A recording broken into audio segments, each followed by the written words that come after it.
कि मल्ला का बेटा उप मुख्यमंत्री बनेगा और जो 17% अल्पसंख्यक समाज बिहार में है वो क्या करेगा? दरी बिछाएगा। तुम दरी बिछाओगे या मुख्यमंत्री बनोगे? हाथ उठाकर जवाब दो। तुम मुख्यमंत्री बनना चाहोगे? अरे जोर से बोलो कि मुख्यमंत्री बनेंगे। जब मुख्यमंत्री बनने का दावा कर रहे तो याद रखो मेरी इस बात को, अगर मल्ला का बेटा उप मुख्यमंत्री बनेगा तो मोहम्मद का बेटा भी प्रधानमंत्री या फिर मुख्यमंत्री बनेगा इंशाअल्लाह। अबू बकर का बेटा भी मुख्यमंत्री बनेगा, उस्मान अली का बेटा भी मुख्यमंत्री बनेगा, उमर का बेटा भी बनेगा और फातिमा का बेटा भी बिहार का मुख्यमंत्री बनेगा। ये कोई बात नहीं है कि हम अपने मकसद में कामयाबी हासिल ना कर सके। अपने ख्वाब देखो, याद रखो, तुम जितने ख्वाब देखोगे और अल्लाह की जात पर भरोसा करोगे और जुस्तजू करोगे हक के रास्ते में, तो जिस तरह तुम जुस्तजू करोगे रास्ते आराम से साफ होते जाएंगे। मगर अगर तुम पहले से ही सोच लोगे ये क्या बात कर रहा है, मेरे भाई ये होने वाली चीज है इंशाअल्लाह ताला। ने पूरी भारत में उस पार्लियामेंट के कानून को फाड़ कर उनके बीजेपी के सामने फेंक दिया। उस कानून ने गलत कानून तुमने बनाया। मोदी को आपने 3 मरतबा प्रधानमंत्री बनाया, मगर मोदी का दिल अहमदाबाद में अटका हुआ है। लालू परिवार को अपने 15 साल मुख्यमंत्री बनाया, उनका दिल अपने सिर्फ एक ही बेटे के ऊपर अटका हुआ है। कमाएंगे तो कानून को बंद कर देंगे। कैसा बंद करेंगे? अरे पूरे देश का बना हुआ है बाबा। अगर तुझे नहीं मालूम तो कोई वकील को बिठाकर सुन ले, समझ ले, उसके बाद कुछ बोल दे कि जी एक घुसपैठिया को आप अपनी बहन बनाकर बांग्लादेश से दिल्ली में लाकर बिठाकर बैठे, उसको बांग्लादेश लेकर जाइए। अगर बांग्लादेश का रास्ता नहीं मालूम तो वैसी बताता है आपको कहां से ले जाकर छोड़ना है। शेरशाहवादी भाइयों पर झूठा इल्जाम लगाया जाता है जिसकी मैं मजम्मत करता हूं। अमित शाह अगर बोलते, जनता में खड़े होकर बोलते जनसभा में, भाइयों बहनों घुसपैठियों को भगाना, वो बेचारी जनता हाँ। अरे अगर घुसपैठी है तो 11 साल से प्रधानमंत्री के हसनैन साहब है या वैसी, बताओ गृह मंत्री, कहां घुसपैठी है? सीमांचल को बदनाम किया जाता है। हमारे शेरशाहवादी भाइयों पर झूठा इल्जाम लगाया जाता है जिसकी मैं मजम्मत करता हूं। अगर घुसपैठी 65 लाख नाम इलेक्शन कमीशन ने निकाले सीमा पूरे बिहार से, तो मालूम हो 2 घुसपैठी निकले सीमांचल से, वो भी कौन थे? बोलो मोदी उनका नाम बोलो। बोलो अमित शाह उनका नाम क्या था? उनका नाम क्या सच था? उनका नाम क्या हसनैन था? नहीं था उन दोनों का नाम। हाँ मोदी जी, एक घुसपैठिया को आप अपनी बहन बनाकर बांग्लादेश से दिल्ली में लाकर बिठाकर बैठे, उसको बांग्लादेश लेकर जाइए। अगर बांग्लादेश का रास्ता नहीं मालूम तो वैसी बताता है आपको कहां से ले जाकर छोड़ना है। मोदी को बिहार की जनता ने 3 मरतबा प्रधानमंत्री बनाया। बिहार की जनता ने लालू परिवार को 15 साल सत्ता में रखकर मुख्यमंत्री बनाया। बिहार की जनता ने नीतीश कुमार को 20 साल मुख्यमंत्री बनाया। तो बिहार की जनता को और सीमांचल की जनता को हम बता रहे हैं कि मोदी को आपने 3 मरतबा प्रधानमंत्री बनाया, मगर मोदी का दिल अहमदाबाद में अटका हुआ है। लालू परिवार को अपने 15 साल मुख्यमंत्री बनाया, उनका दिल अपने सिर्फ एक ही बेटे के ऊपर अटका हुआ है। मेरे अजीज दोस्तों और बुजुर्गों, मोदी ने वक्फ जायदाद को छीनने का कानून बनाया, मस्जिद दरगाह खानखा को खत्म करने का कानून बनाया। दुनिया ने देखा कि असदुद्दीन ओवैसी भारत के पार्लियामेंट में अकेला था, मगर अकेला खड़े होकर हमने बीजेपी के तमाम और एनडीए के एमपीज में आंख डालकर कहा कि तुम जो कानून बना रहे हो बाबा साहब अम्बेडकर के संविधान के खिलाफ है। हम इस कानून को काला कानून मानते जो हमारी मस्जिद से हमको छीनना चाहता है। हमने पूरी भारत में उस पार्लियामेंट के कानून को फाड़ कर उनके बीजेपी के सामने फेंक दिया। उस कानून ने गलत कानून तुमने बनाया। मेरे भाई, आपने सबको मौका दिया। 20 साल कांग्रेस को दिया, 15 साल लालू परिवार को दिया, अब 20 साल नीतीश कुमार मोदी को आपने दिया।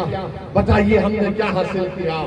हम सिर्फ वोट डालने की मशीन नहीं है कि कोई आएगा और बोलेगा ये देख लो वो देख लो और कुछ नहीं होगा। आप बताइए, ये जो गठबंधन है हमको मिलना चाह रहे थे, खत लिखा अख्तरुल ईमान ने। मैं अख्तरुल ईमान को सलाम करता हूं। अख्तरुल ईमान पिछले 11 साल से मजलिस के झंडे को लेकर सीमांचल के कोने कोने में और बिहार के कोने कोने में लेकर गए हैं। वो नहीं करना चाहते थे तो हम तो भीख नहीं मांग सकते। हमने तय कर लिया कि हमारी लड़ाई सम्मान की लड़ाई है, हमारी लड़ाई इज्जत को हासिल करने की लड़ाई है, हमारी लड़ाई बराबरी की लड़ाई है और हमारे मुकद्दर के फैसले हम करेंगे। पटना और दिल्ली में बैठने वाला कोई जालिम हुक्मरान हमारे बच्चों के, नौजवानों के, माँ और बहनों के मुस्तकबिल का फैसला नहीं करेगा। हम नहीं होने देंगे उसको। इसलिए हमको सियासी ताकत को हासिल करना है, हमारे विधायक को बनाना है। आप बताइए, यहां से जो राजद का उम्मीदवार है, उनके वालिद मरहूम के अल्लाह मग़फ़िरत करे, मैं उनकी बहुत इज्जत करता था। मगर आप उनसे पूछ लीजिए, जब वो दोबारा आएंगे, मौलाना साहब से पूछ लीजिए, सऊद साहब आप तेजस्वी का नाम छोड़कर, अपने ठेकेदारों का नाम छोड़कर पूरे ठाकुरगंज में 20 अहम लोगों का नाम बता दो। नहीं बता पाएंगे, कुछ काम नहीं किया। और आज आकर ये गठबंधन वाले बोलते हैं हम ऐसा कर देंगे। अरे मेरे भाई, तेजस्वी ने जो लंबी छोड़ी है ना, वो मोदी के कंपटीशन में आ गया झूठ बोलने के। मोदी ने कहा था 15 लाख देंगे, 15 लाख मिले। मोदी ने कहा था 1 करोड़ नौकरी दिया जाएगा, मिला। तो तेजस्वी ने कहा कि मोदी से ज्यादा जाऊंगा। आपको मालूम, बिहार का कास्ट सेंसस में बिहार में जी कितना घर है? 2,45,000 के 2,45,00,000 घर है। ये कहता है सबको घर दिए जाएंगे। तुमको मालूम, भारत सरकार में 55 मंत्री मिनिस्टर्स हैं। कितने नौकर भारत सरकार में काम करते हैं आपको मालूम? कितने? अंदाजा लगा।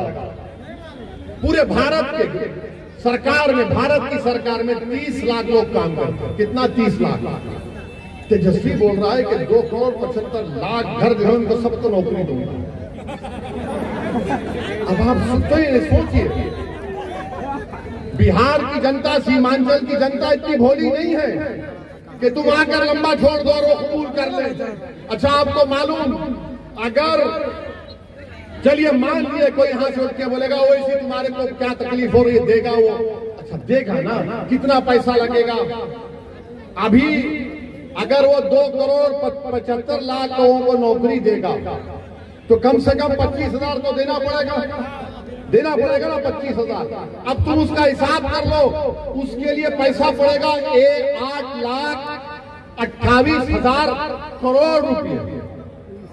8,28,000 करोड़ रुपये। पूरा बिहार सरकार का बजट कितना है? सालाना 2 लाख करोड़ का।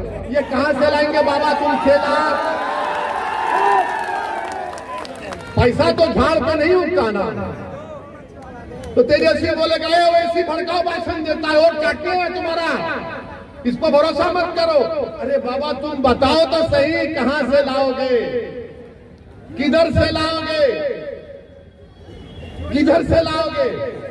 आप कैसा फिर बोलते कि अगर कोई सुनो बैठ, अगर कोई ये बोलता है कि इंटर्नशिप में हम नौजवान को फैक्ट्री में इतना पैसा देगा, कौन सी फैक्ट्री है यहाँ पर वो तो बता दो प्यारे, कौन बता दो ना।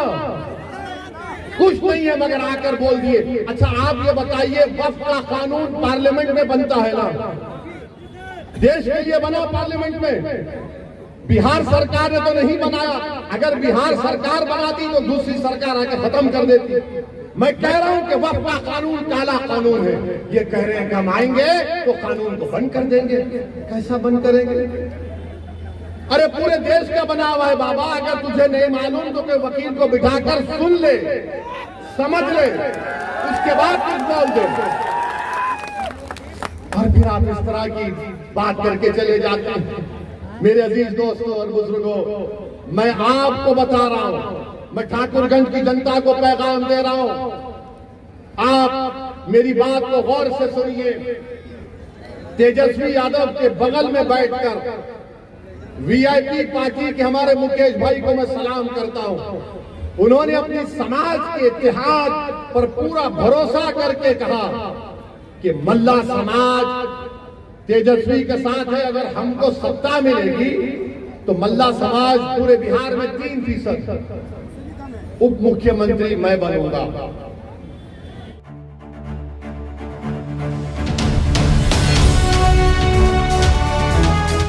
ट्रू रिपोर्ट्स, सच आप तक।